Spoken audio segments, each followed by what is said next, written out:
Assalomu alaykum, hurmatli yurtdoshlar. Şu mashin sotiladi.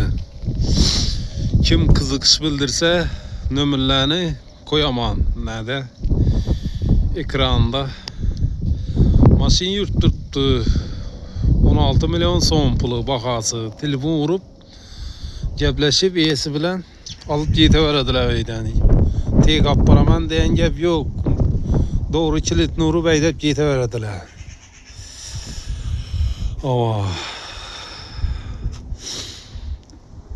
Telefon numarını aytaman.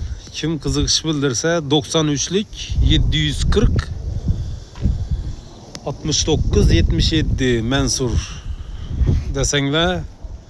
Şimdi YouTube'da gördüm deb aytıp alıp ketaverasizlar mashinani.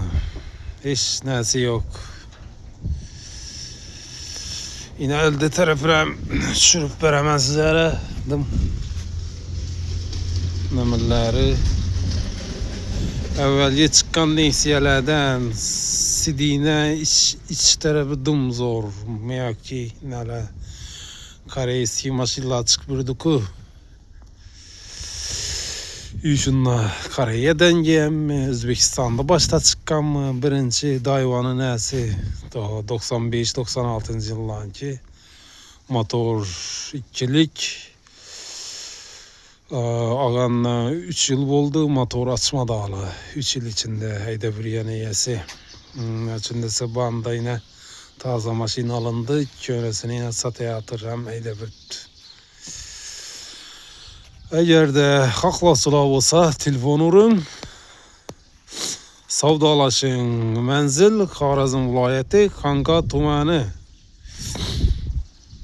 Videonu ahirine görsengler yine benzinle aytdım, like'ını basın, hemen tarqatın. Biraz soğuk ev, minus 10 gradus ev. Yine arka tarafları görüşünüz mümkün. Xudo xolasa kilidni urib haydab ketaverasizlar, hech narsa yo'q. Telefon urib egasine 93'lik 740 69 77